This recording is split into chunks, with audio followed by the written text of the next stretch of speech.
पूज्यपाद स्वामी वीर सेन स्वामी से पूर्व हुए हैं। आचार्य वीर स्वामी 9वीं सदी के आचार्य भगवंत हैं। आचार्य पूज्यपाद स्वामी 6वीं सदी के आचार्य भगवंत हैं। इसलिए जितने श्रमण हैं देश में, विद्वान हैं, इन सबका धर्म है हम नया कुछ न दे सकें, पुरानी को सुरक्षित न रखें कि पुरानी वस्तु ही इतने अच्छे से आप सजो करके परोसें लोगों को, जिससे इनकी मिथ्यात्व के तम का नाश हो। हमारे एक भी शब्द से भ्रम खड़ा न हो, भ्रम का क्षय हो। प्रवचनकार का उद्देश्य जीवों के अंदर के अज्ञान तम का हनन हो और मिथ्यात्व का क्षय हो। लक्ष्य में करुणा हो, लक्ष्य में दया हो, लक्ष्य में समीकरण हो, लक्ष्य में धैर्य हो, लक्ष्य में क्षमा हो, सहिष्णुता हो, यानी इतने गुणों से मंडित होकर के वक्तव्य तुम्हारा प्रारंभ होगा। जिस मत का हम खंडन कर रहे हैं उस मत के प्रति भी ईर्षा डाह न होकर के उस मत के प्रति भी इतना अनुराग रहे कि ये जीव भी सत्यार्थ को समझ ले। चक्रिस भाई, ये जीव भी भूतार्थ को समझ ले तो इसका भी कल्याण हो जाए। एक पक्ष है मुझे परास्त करना है, इस पक्ष में सत्यता को स्थान नहीं रहता। एक पक्ष क्या है दीपक भैया, मुझे सामने वाले को परास्त करना है, तो उसमें सत्यता को स्थान नहीं रहता ज्यादा। एक पक्ष है बेचारा जीव अज्ञान के बस होकर के, कुछ शास्त्रों में लीन होकर के, कुछ तीर्थों में भ्रमण करके अपने जीवन की लीला को बर्बाद कर रहा है। ये जीव भी सत्य का बोध प्राप्त कर ले, इसलिए उसको तर्कों के माध्यम से, हेतुओं के माध्यम से व्याप्ति बिठा करके जिनमानी का स्वरूप बताना 4 अनियोग रूप से, मित्र तुम्हारी हित बुद्धि है, हित बुद्धि है। हम जैन हैं इसलिए आप गलत हो, ये हित बुद्धि नहीं है। हम जैन हैं इसलिए आपकी बात को नहीं मानता हूं, ये हित बुद्धि नहीं है आपकी। हमने वस्तु के स्वरूप को जाना है। वस्तु स्वरूप ऐसा है, इसे आप भी समझो। और जो वस्तु स्वरूप की यथार्थता है वो जिनदेव ने कही है। इसलिए अवभाग्य आपका है, नरदेह मिली है तो निर्णय करो तत्व का।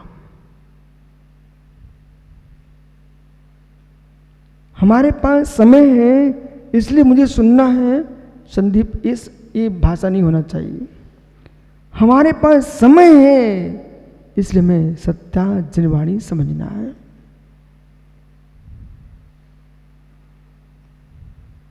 इस स्वप्न में भी मत सोचना कि संयम का भ्रष्ट संसार में भटकेगा। संयम का भ्रष्ट पुरुष संभल जाएगा, सुधर जाएगा, पर ज्ञान का भ्रष्ट पुरुष नहीं संभल पाएगा। ये बहुत गंभीर शब्द कह रहा हूं मैं आपसे, क्योंकि संयम भ्रष्ट को बाहर के लोग भी देख लेते हैं, उसको समझा सकते भैया ऐसा मत कर, इससे तेरी दुर्गति हो जाएगी। अब गहरे में जाना, संसार में भटकने की क्रियाओं से निवृत्त होना, इसका नाम संयम है। संसार के भटकने वाली क्रियाओं से उपरित हो जाना, दूर हो जाना, इसका नाम संयम है। क्रियाओं से दूर होना संयम है, पर असंयम, संयम, मिथ्यात्व, अज्ञान, अश्रद्धान, इसका निर्णय तो ज्ञान कराता है। बराबर, इसका निर्णय तो ज्ञान कराता है। इसलिए हमें ज्ञान संभालना है, ज्ञान संभालना है, ज्ञान संभालना है।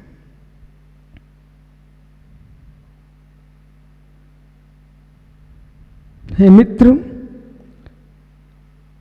पालन करने में असमर्थ होते हुए भी व्याख्यान आगम का ही करना।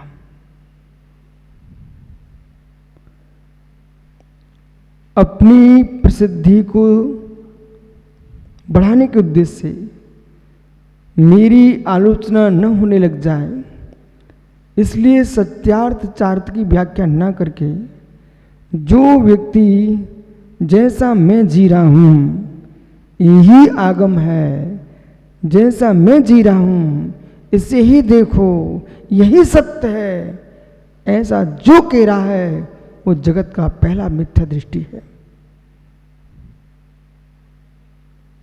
आप पालन नहीं कर पा रहे हो, ये चर्या का विषय है। आप आगम को नहीं कह पा रहे हो, मित्र श्रद्धा और ज्ञान का विषय है। दीपक पाटनी जी, इस हृदय के लिए पुष्प जैसा हल्का करना पड़ेगा, मान कसाय को विलीन करना पड़ेगा, तब व्यक्ति आगम की मूल चर्या की व्याख्या कर पाएगा। अन्यथा ऐसा बोलने वाले लोग मिल जाएंगे, आप इतना स्पष्ट बोलोगे, हमारा जीवन क्या होगा? आपका जीवन वैसे ही बने जो जिनदेव की चर्या थी। जिन कल्प नहीं बन पाए तो स्त्री कल्प का पालन करो। उपेक्षा संयम में नहीं जा पाते हो तो अपने संयम का पालन करो। अपने संयम का भी निर्दोष पालन नहीं कर पा रहे हो तो मित्र, भगवती आराधनाकार ने कुछ लिखा है, जम सकृतम कीरे जम सकृत सदृढ़ं सद्धिमानो जीवो पावई अजरमय ठाड़म। इस गाथा को आप तत्वसूत्र के अंत में भी पढ़ते हो, पर गाथा यथार्थ में भगवती आराधना जी ग्रंथ की है। ध्यानत राय जी ने अपनी पूजा तक में लिख दिया इस गाथा को, कीजे शक्ति प्रमाण शक्ति बिना श्रद्धा धरे, ध्यान श्रद्धा बान असर अयर पद भोगवे। कभी की दृष्टि को तो देखो, गाथा का ज्यों का त्यों पद्यानुवाद किया है, कीजे शक्ति प्रमाण।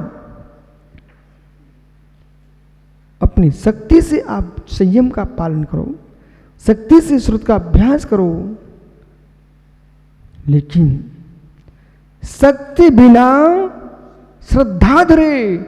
शक्ति नहीं है तो श्रद्धा में कमी नहीं आना चाहिए। अजर अमर पद भोग पे, अजर अमर पद की प्राप्ति होगी। श्रद्धा भी है ना तो विश्वास है ना आपका, ये श्रद्धा विश्वास साथ मंद कसाय से इतना पुरुषार्थ होता है, मंद कसाय से तीव्र पुण्य का आश्रव होता है, और तीव्र पुण्य के आश्रव से मित्र उत्तम सहनन, उत्तम कुल, उत्तम गति मिलती है। और उत्तम सहनन, उत्तम कुल मिल गया, उत्तम सोच प्रज्ञा बुद्धि मिल गई, आपके हाथ में तो लड्डू मिल गए हैं। और उत्तम सहनन, उत्तम कुल, उत्तम धर्म मिल गया। ये पुण्य के नियोग से अब आपका काम है इसको कैसे संभाल के रखें।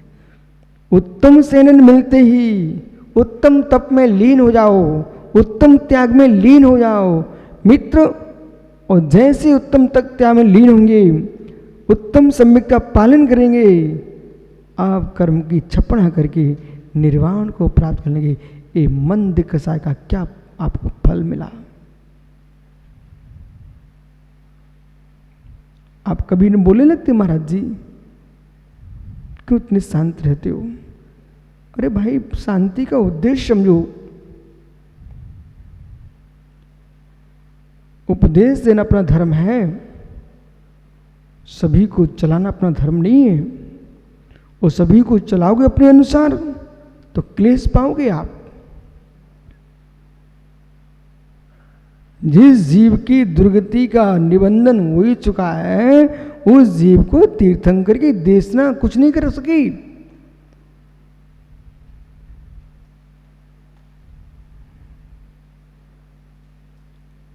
ये सारे निमित्त उन्हीं के लिए फलदायी है जिनकी भवितव्यता पवित्र है। पुराण ग्रंथों को उठा के देख लो,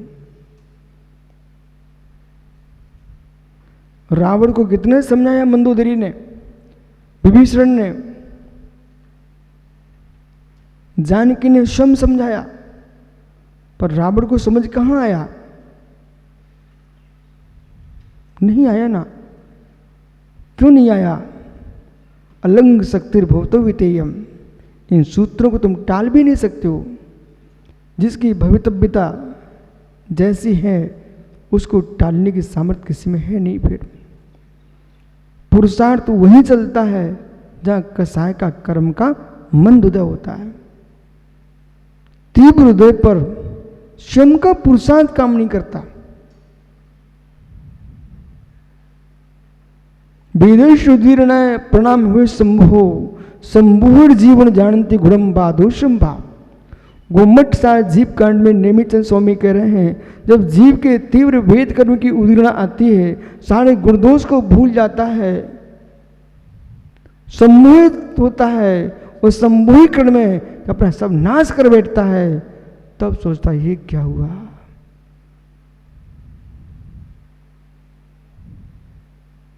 शील भंग के बाद जो विचार आता है वो शील भंग के पहले आ जाता तो कितना अच्छा होता। जिसने अपना शील भंग कर लिया है, फिर ऊपर आंख नहीं उठाने की सामर्थ्य नहीं बचता बेचारी की, आंखें नीचे हो जाती है उसकी। जब शरीर में शक्ति थी, ओज था, वीर था, शुक्र था, रज था, उस समय ये विचार आ जाते तो बेटा क्यों चेहरा फीका होता।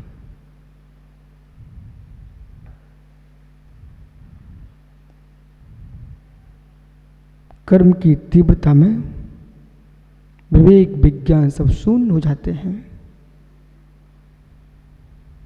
महात्मा चक्री जी सत्य है। वही कर्म जब मंद उदय में आता है, फिर व्यक्ति सोचता कि हो काला नाग मंत्रवादी ने मंत्र लिया, उड़ा लिया और मंत्रित किया और सांप पर फेंक दिया।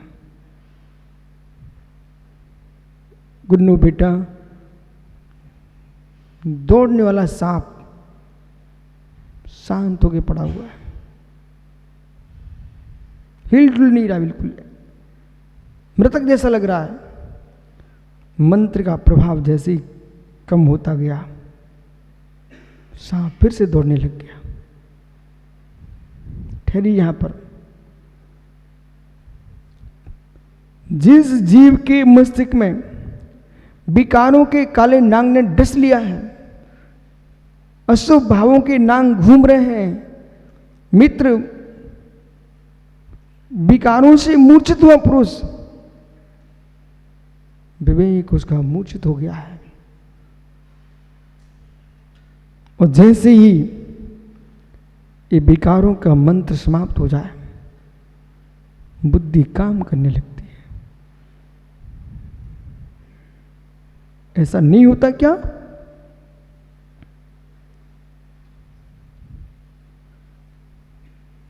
चरणानुयोग का पालन भी करणानुयोग की धारा में चलता है। द्रव्यानुयोग कुछ भी नहीं करता, बताता है बताता है, हर अवस्था में बताता है कि जब आप मनुष्य हो तब भी तुम्हारा द्रव्य भगवान आत्मा है, त्रियंच हो द्रव्य भगवान आत्मा है, नारकी हो द्रव्य भगवान आत्मा है, देव हो भगवान आत्मा है, निगुदिया हो भगवान आत्मा है। आप अपने सत को भूल मत जाना, ये कर्मों की उपाधियां से आपकी गतियां हैं। इन गतियों से पृथक होने के लिए द्रव्याग्नि ने कुछ नहीं करेगा, पुरुषार्थ आपको करना पड़ेगा चरणान्योग से। बराबर मार्ग और मार्ग के फल की व्याख्या चरणान्योग कर रहा है।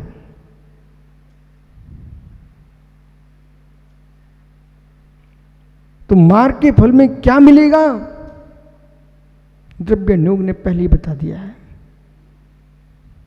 मार्ग के फल में क्या मिलेगा आपको, द्रव्यान्योग कह रहा वही मिलेगा।